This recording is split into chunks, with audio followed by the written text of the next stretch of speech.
You are going to scale your brand to 100K, 200K, even 300K a month. Not by acquiring new customers through expensive ads, but by re-engaging the customers you already have through retention marketing. Most founders are stuck on the paid ad treadmill. If Facebook raises their prices, their profit vanishes. In this video, I'm revealing the full strategy we use to generate up to 50% of total revenue for e-commerce brands just like yours. First, I'll explain why email marketing has the highest ROI that you can take in 2026. Then I'm gonna walk you through our entire system, from capturing leads to the exact flows that we build. And then finally, I'll show you a case study that we use to turn a struggling brand into a 24/7 profit engine. Let's get right to it. Part 1. Why email marketing is the ultimate business scaling asset. The biggest advantage email marketing has over ads is ownership and predictability. When you run ads, you're basically renting an audience from Zuckerberg, but your email list is a core business asset that you actually own. In 2026, ad costs are more inconsistent and volatile than ever. If you only make money when you launch a new ad campaign, you don't have a business, you're just taking a gamble and hoping for the best. Email marketing allows you to build a retention engine that runs in the background 24/7. Consider this for a second. Automated emails typically account for only about 2% of your total send volume. But as you saw in that screenshot in the intro, the impact that those emails have can be scary. And that is the highest leverage work that you can do. Because when you have a true retention engine, you're not just sending emails. Instead, you're building a system that increases customer lifetime value, LTV, and makes every dollar you spend on ads work twice as hard. So just as a quick summary, it's great to run ads. But if you're just running ads and you don't have a retention system in the background, then you're losing out on a heck of a lot of money, and you're making your job a heck of a lot harder. Now with part 2, we're gonna hop on a Miro board. I'm gonna show you guys exactly what we do, the exact system we use for our clients. All right, so now that you're looking at the screen, keep in mind that our process isn't just about making better designs, making better, fancier templates. We have a deliverability first architecture, and we have it that way for a reason. Deliverability is by far the most important thing in email marketing. I always say that if the customer can't see the email, then your emails aren't going to work. So this is our life cycle revenue blueprint. If you've watched a video in the past, you've seen this before. This is the exact system that we implement for our clients to generate at least 25 to 35% of total revenue for the brand. For this specific video, we're gonna be honing in on a couple of the most important parts of your retention engine. Now, before we get into the nitty-gritty of the system and all of the sequences, I want to point something out first. Going back to what we said about deliverability being the most important thing. If you do not have these things on the screen, it looks simple, but if you don't have these things on the screen, your emails aren't going to work, period. So your SPF, your DKIM, and your DMARC, those all need to be in a branded sending domain for your brand. And if you don't have a branded sending domain, then you need to get that set up first. To set this up, you can do one of two things. The first way you can go about it is you can have ChatGPT give you a step-by-step how to set these up. And the second way, which is going to be quicker for you, go watch the video somewhere on my screen. And I'm also gonna put the exact timestamp of where you need to go in that video to watch this portion of me setting up the branded sending domain, the DKIM, all that boring stuff. But now that we know the technical settings to stop the spam, we can get back to the overarching system, all the sequences that you need. So at the very top of the life cycle revenue blueprint, we have what we would call the top of funnel. Now the top of funnel, where you get cold audiences to your website, you're gonna be either using Meta or TikTok or hopefully both. You're hopefully also using Google Ads, and you're hopefully also doing organic and influencer marketing. Now, once those cold audiences hit your website, this is where your email marketing really comes into play. You can go about a couple ways about capturing a customer's email or phone number, but the easiest and highest converting way is to have a website pop-up. Now, there is a couple of things to remember about this. So I'm gonna go ahead and run through a simple pop-up that you guys should have for your website. All right, so this is the pop-up. It's very important before we get into the actual pop-up, targeting behavior.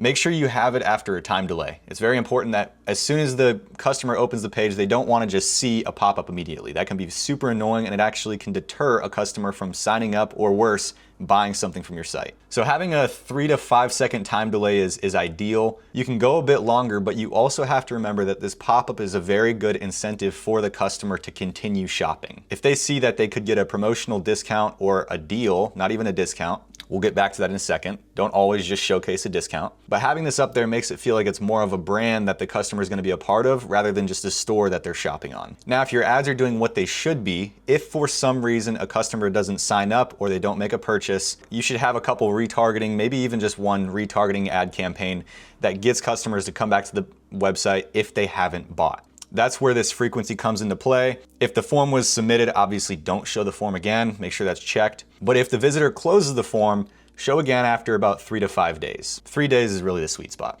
Now, in terms of targeting, the main thing that you really have to worry about is just don't show to existing Klaviyo profiles or whatever platform you're using. But for the actual sign-up form, this is one that we're currently running for one of our clients. It has a 7% submit rate. That's like a 6.9 or something like that. And especially for the streetwear industry, having a mystery discount is something that, one, piques curiosity, and two, isn't just showcasing a discount to make your brand seem cheaper or lose value. So again, having the mystery discount is great because it's still an incentive for the customer to sign up and eventually buy, but it's not impacting the value or the perceived value of your brand. Something else that is very, very important to note, this little text right here, this is important. Enter your email and your code will be sent to your inbox. Now, a lot of people on their sign up for whatever reason, as soon as the customer signs up, the next page, the success page, is just gonna give them the discount right away. The reason you don't wanna do that is because if the customer just gets their discount or their offer or whatever it might be, most of the time it's just gonna be a discount.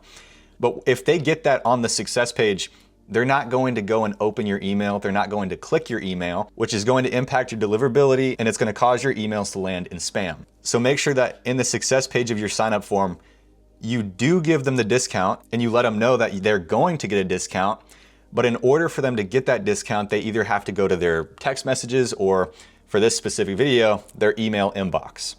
When they go to the email inbox, when the customer goes to the email inbox, this is obviously going to give you the open rate, the click rate. It's going to help with your deliverability. That's something that's very important that a lot of people miss. Something else that you can do as a bonus, which I highly recommend, but you don't have to do, is for the teaser, just make sure you have one.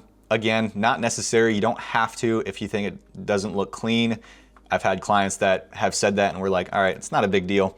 But it does help with your submit rate. If you're not sure what your submit rate is, the submit rate is basically how well your sign up form is converting. So if you have a 5% submit rate, that means for every 100 website visits, you have 5 people signing up to your sign up form. All right, so now that we have the sign up form out of the way, which is going to be this little portion right here, your website, how you're capturing those leads. Okay. Once those leads are captured, obviously they're going to go to your email list, which with your email list, that is what you own.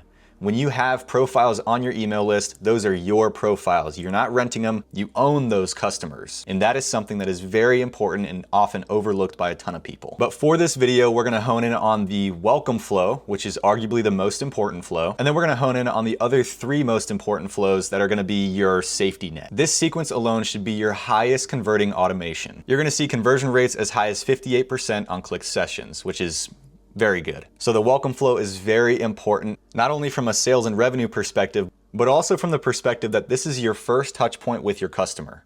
This is the first impression that the customer has on your brand in terms of being in the brand's ecosystem. So you wanna make sure that the welcome flow is dialed in. And that's why we have so many emails here with different conditional splits. It's gotta be laid out. It can't just be one trigger with a couple of emails following. Now, if you don't have time to build out this entire flow like this, I'd recommend making time.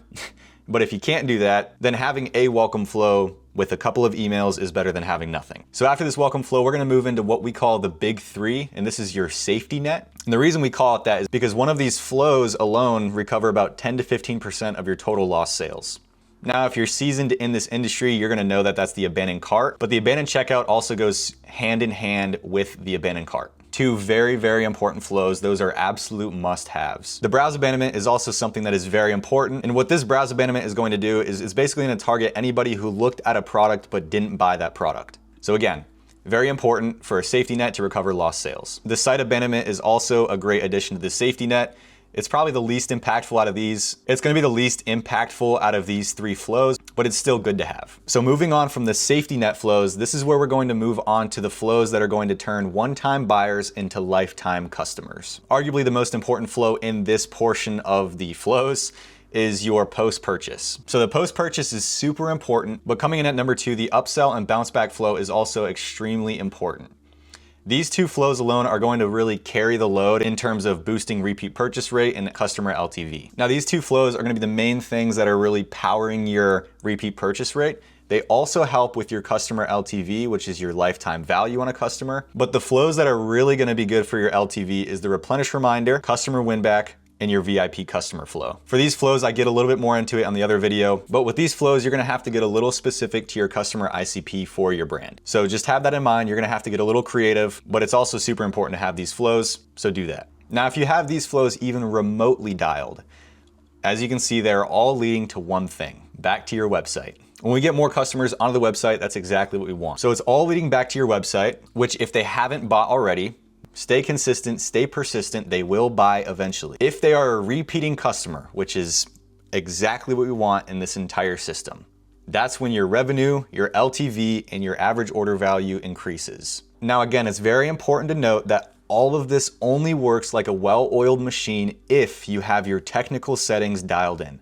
Make sure your deliverability is good, because if your deliverability sucks, none of this is going to work. But if your deliverability is solid, all of this will 1000% work for your brand. Part 3 is the case study. A founder we recently worked with was in the exact same position that you're probably in right now. They were doing about $50,000 a month, but they were trapped in what we call the DIY nightmare. The problem with them is that they were struggling to integrate 3 or 4 different review and pop-up apps that just did not work together at all. On top of that, they were suffering from a major Klaviyo bill shock. Because their Shopify integration was syncing every single customer, including guest checkouts and people that never opted in, their profile count was bloated, and they were paying hundreds or thousands of dollars in software fees for people that were never seeing their emails. And when we first talked, they had a few big limiting beliefs that probably sound familiar to you. They thought email marketing was just another task to check off the list, when they really should have been seeing it as a core business asset. They were skeptical of agencies because they were terrified of losing their brand's unique voice, rightfully so. And they genuinely believed that all of their fancy templates would just land straight in spam, which they were partially right about, but they were also just too scared to even try, which isn't good. So our solution was, we didn't just give them better templates, we didn't just tell them how to do things better, but we acted as their retention specialist team. We fixed their domain authentication, which in simple terms is your branded sending domain, your DKIM, your DMARC, your SPF, and that gave them that inbox confidence, so they knew that they weren't going to land in spam. Then we cleared out their profile bloat, which immediately lowered their Klaviyo bill, saving them hundreds, thousands, and also at the same time improving their deliverability or their sender reputation. And then within 7 days, we had all of their core revenue driving flows live, which are all the main flows that we covered in this video. So what was the result? The shift was massive. Before we started with them, the previous 2 months of them working on email marketing,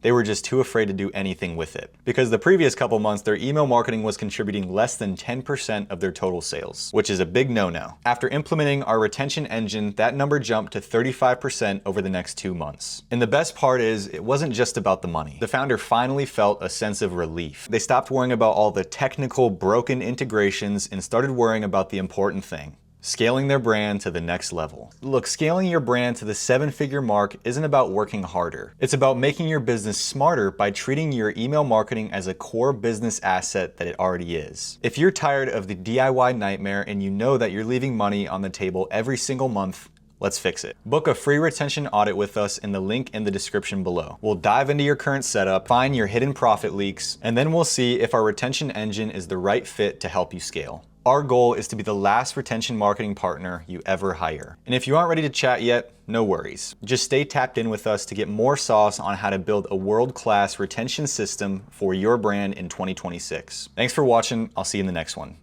Take care.